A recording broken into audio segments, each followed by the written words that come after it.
আসসালামু আলাইকুম আরেকটা নতুন ভিডিও নিয়ে শুরু করলাম। তো আজকে আমি দেখাবো রান্না করা মাংস দিয়ে খুব সহজভাবে হালিম রান্না। আসলে এর সাথে অন্যান্য ভিডিও থাকবে। তো এখানে হচ্ছে হালিম, এই যে রেডিমিক্স হালিম রান্না করা অনেক অনেক সহজ, একেবারে যে কেউ রান্না করতে পারবে রেডিমিক্স হালিম রান্না।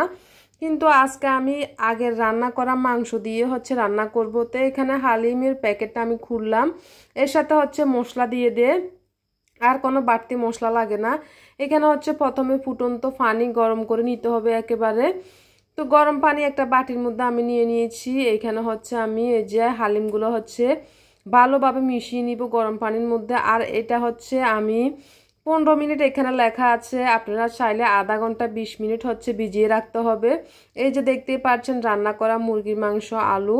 তো এগুলো দিয়ে কিভাবে আমি রান্না করব এই হালিম আপনাদেরকে দেখাবো।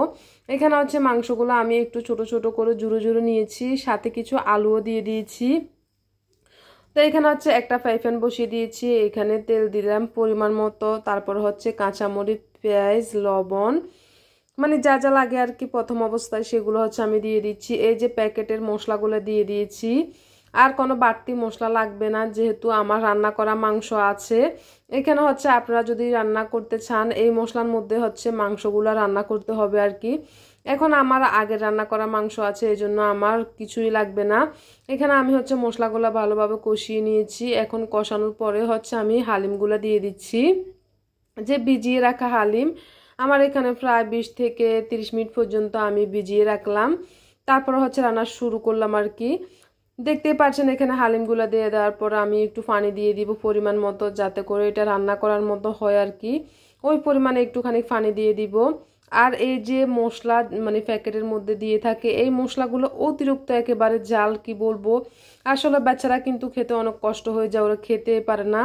এই হালিম রান্নার এমনিতেও অনেক টেস্টি এই হালিমটা কিন্তু, তারপরও ছোটদের জন্য আমি মনে করি অনেক মশলাগুলো অনেক জাল দেয়। তো জালের পরিমাণটা একটু বেশি থাকে, আসলে যারা জাল খেতে পারেন তাদের জন্য কোনো সমস্যা হয় না, যেহেতু আমরা একটু জাল কম খাই, এজন্য অনেকটাই জাল মানে জালের পরিমাণটা বেশি লাগে আর কি। তো কিছুক্ষণ পর হচ্ছে আমি রান্না করতেছি, তারপর হচ্ছে মোটামুটি আমার রান্নাটা প্রায় হয়ে এসেছে। আমার যতটুকু পানি দিলাম তার মধ্যে কিন্তু আমি আর বেশি পানি লাগে নাই, হালিমটা প্রায় হয়ে এসেছে। তো এটা কিন্তু আর বেশি ঘন করব না, একেবারে পাতলাও রাখবো না, মিডিয়াম সাইজে রাখতে হবে যাতে করে খেতে পারবো। এই অবস্থা হচ্ছে আমি হালিমটা নামিয়ে নিলাম। এখন হচ্ছে আমি এখানে বাগার দিয়ে দিব। আপনারা চাইলে কিন্তু এখানে পেঁয়াজের বেরেস্তাটাও করে নিতে পারেন, আগে বেরেস্তা করে হচ্ছে উপরে দিয়ে দিবেন, যে যেরকম। আমি কিন্তু এতটাই সহজভাবে করতেছি, এখানে আমি পেঁয়াজ আর রসুন কুচি দিয়ে হচ্ছে আমি এখানে বাগারটা দিয়ে দিয়েছি। দেখতে পাচ্ছেন এখানে কিন্তু পেঁয়াজের বেরেস্তাটা দিলে আসলে অনেক সুন্দর হয়। তা আমি কিন্তু একেবারে যারা পারেন না খুবই সহজভাবে আমি রান্নাটা দেখিয়ে দিয়েছি। এটা আমি একেবারে বাড়তি কোনো ঝামেলা ছাড়া হচ্ছে আমি রান্না করা মাংস দিয়ে অনেক সহজে অল্প সময়ের মধ্যে হচ্ছে এই হালিম রান্নাটা আমি করে নিয়েছি। দেখতে পাচ্ছেন হালিম রান্নাটা আমার রেডি হয়ে গেছে, তারপর হচ্ছে খাওয়ার পালা আর কি। এখানে হচ্ছে যে বাচ্চাদের জন্য কিছু ফলমূল নিয়ে আসা হয়েছে। তো ফলের দাম আসলে এমনিতে বাড়তি, তারপরে হচ্ছে ছোটদের জন্য কিন্তু টুকিটাকি কিছু ফলমূল লাগে। আর হচ্ছে আমি কাঁচা আম খেতে বলছি আসলে, তো কাঁচা আম নিয়ে আনা হয়েছে এখানে, আমি আপনাদেরকে দেখাবো। সবকিছু হচ্ছে আগে খুলে বের করে নিই। কাঁচা আমটা আসলে যেহেতু বাসা বাড়িতে খেতে পারি না, এই জন্য গাছ থেকে হয়তো বা পারি না, কিনে আনে হয়, খেতে হবে, এই জন্য হচ্ছে এই যে কিনে আনা হলো আর কি কাঁচা আমগুলা। তো আমি ভাবলাম প্রত্যেকদিন হচ্ছে দুইটা দুইটা করে দুপুরবেলা একটুখানি সুন্দর করে কুচি করে খাবো, তো সেটাও কিন্তু আপনাদেরকে দেখাবো। এখানে হচ্ছে একটা বাঙ্গি নিয়ে আসলো, এটার নাম হচ্ছে বাঙ্গি আর কি। তো বাঙ্গিটা হচ্ছে একেবারে ভেঙে গেছে, দেখতে পাচ্ছেন পেটে গেছে এটা আনতে আনতে। তো আর এখানে আপেল, তারপর আঙ্গুর, পেয়ারা, আম সব কিছু নিয়ে আসা হয়েছে। এখানে হচ্ছে সকালে আমি এই যে নাস্তা তৈরি করতেছি। নাস্তা কিন্তু আমার প্রত্যেক দিন হচ্ছে রুটি হয় আর কি। দেখেন যারা আমার ভিডিওটা তারাই দেখেন আমার সকাল সকাল রুটি খেতে অনেক পছন্দ করি, এই জন্য সবসময় রুটি বানাই আমি। আর আমি সবসময় রুটিটা একটু চেষ্টা করি যে মানে একটু ফুলকো ফুলকো রুটি খেতে আমার খুব ভালোই লাগে। আর ফুলকো রুটি খেতে কিন্তু অনেক অনেক মজা। তো রুটি যদি আসলে পোড়া যায় আমি খেতে পারি না, ভালো লাগে না আর কি। এই জন্য রুটিগুলো আমি মানে একটু সুন্দরভাবে আর কি বাঁচতে থাকে, যাতে করে বেশি পোড়া না যায় আর যাতে সুন্দরভাবে ফুলে উঠে, এরকম রুটি আমি পছন্দ করি। এই ফাঁকে হচ্ছে আমার ছেলের স্কুলের টাইম হয়ে গেছে, ওর টিফিনটা আমি রেডি করে দিতেছি। আজকে হচ্ছে ওর টিফিনে আমি একটু ফলমূল দিচ্ছি, যেহেতু ফল নিয়ে আনা হয়েছে আর কি ওদের জন্য। আঙ্গুর, আপেল, তারপর হচ্ছে পেয়ারা, সব 3 ধরনের আর কি আমি ফলটা দিয়ে দিচ্ছি ওর টিফিন বক্সে। তো সবসময় তো আর ফল দেওয়া হয় না, এক এক দিনে এক এক রকমের টিফিন দেওয়া হয়।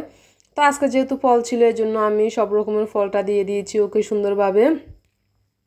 তো সকালবেলা কিন্তু অনেক তাড়াহুড়ো যায়, কারণ কি যেহেতু সকালবেলা একেবারে খুব ওরা হচ্ছে ওর আব্বু আর আমার ছেলে আর কি ওরা একসাথে বের হয়ে যায় 7টায়, সকাল 7টায় হচ্ছে একেবারে রুম থেকে বের হয়ে যায়। এখন বুঝতে থাকুন আপনারা যে সকাল কয়টা বাজে আমি উঠি, এই যে রান্না বান্নাগুলো সব কিছু নাস্তা তৈরি করে ওদের জন্য রেডি করে খাওয়ানোর পরে, রেডি করার পরেও সব কিছু রেডি করতে হয়, কতটা তাড়াহুড়োয় থাকি আমি। রুটিগুলো হচ্ছে একা হাতে বানাতে হয়েছে আমার।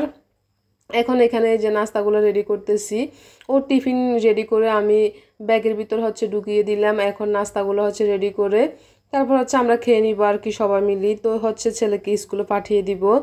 তো এখানে রুটি, তারপরে তরকারি, আর সাথে হচ্ছে কিছু যে হালিম রান্না করা ছিল। তো এগুলোই হচ্ছে আমি আজকে নিলাম আর কি সকালে রুটির সাথে। তো আমার থেকে সবচাইতে দুধ চা দিয়ে রুটিটাই খুব মানে ভালো লাগে আর কি। তো আমি দুধ চা দিয়ে রুটি খাই সব সময়, এটা আমার থাকে, মাঝে মধ্যে হয়তো বা থাকে না আর কি। তো সব সময় খাওয়া হয়। তো রেডি করে নিলাম, এখন হচ্ছে খাওয়া দাওয়ার পরে হচ্ছে চলে যাবে স্কুলে। এই পাকে হচ্ছে দুপুরবেলা আমি যে কি করলাম, যে কাঁচা আম নিয়ে আনা হয়েছে, দেখতেই পাচ্ছেন আমি একেবারে পাতলা পাতলা সাইজ করে কাঁচা আমটাকে সুন্দর করে কেটে নিয়েছি। আর কাঁচা আমের কথা আর কি বলবো, যে কাঁচা আমের কথা বললেই কিন্তু আমার জিভে একেবারে পানি চলে আসে। যে এখানে কাঁচা আমের সাথে আমি হচ্ছে লবণ, তারপরে অল্প পরিমাণ আমি মরিচের গুঁড়া দিব আর কি। আসলে মরিচ একেবারে কম খায়, আর আমি যেহেতু সব কিছু আমি মাখি, আমার ছোট ছোট ছেলেরাও কিন্তু আমার সাথে সব কিছু খায়, এই জন্য আমি অল্প কিছু পরিমাণ মরিচের গুঁড়া দিয়ে দিয়েছি, সাথে একটু চিনি দিব। তো সব কিছু মেখে হচ্ছে আমরা খাবো। এই সিজনে, কাঁচা আমের সিজনে আসলে এতটাই মজা লাগে যখন একটু গরমের মধ্যে হচ্ছে কাঁচা আমটা একটু খাই। যেহেতু কিনে আনা হয়েছে গাছের, হলে তো আরও টাটকা টাটকা একেবারে কাঁচা আম হচ্ছে খাওয়া যায় আর কি। তো এগুলো আমার খুব বেশ ভালো লাগে। আর এই আমটা হচ্ছে কিনা আমটা এতটাই টক, কি বলবো আর, মানে যেহেতু ওরা মনে হয় টক দেখিয়ে এই জন্য কাঁচা আমগুলো বিক্রি করে ফেলছে, যারাই বিক্রি করতেছে আর কি, অনেক টক। এই জন্য আমি একটু চিনি, তারপরে লবণ, মরিচের গুঁড়া দিয়ে হচ্ছে ভালোভাবে মেখে নিচ্ছি। আর আমরা আমরা মা ছেলেরা হচ্ছে বসে বসে খাবো আর কি। এটা হচ্ছে দুপুরবেলার আর কি। আমি সবসময় দুপুরবেলায় এই ধরনের খাবারটা একটু খাই আর কি, টক জাতীয় খাবার যদি খাই থাকি কখনো। এখানে হচ্ছে আমার রান্না করতেছি, দুপুরবেলা হয়ে গেছে প্রায়। রান্না করতে করতেই কিন্তু আমি এখানে খাওয়া দাওয়া করতেছি আর কি, টক টক আম। এখানে হচ্ছে আজকে কাঁচা কলা দিয়ে হচ্ছে রুই মাছ রান্না করতেছি, সাথে হচ্ছে করলা ভাজি, আর করলার সাথে আলু দিয়ে দিয়েছি, আলু করলা ভাজি করব। আর এখানে হচ্ছে কাঁচা আম দিয়ে রুই মাছ রান্না করতেছি। তো আজকে এটাই ছিল আমার, করলা ভাজি, কাঁচা কলা দিয়ে রুই মাছ রান্না করা, বেশি কিছু না। তো যা যতটুকু পারলাম আমি ভিডিওটা দেখালাম, ফুল ভিডিও আমি দেখাতে পারছি না রান্নার। আসলে রান্না যখন করা হয়েছে আমার মনে ছিল না ভিডিও করার জন্য। তো আজকের মতো এখানে শেষ, আল্লাহ হাফেজ।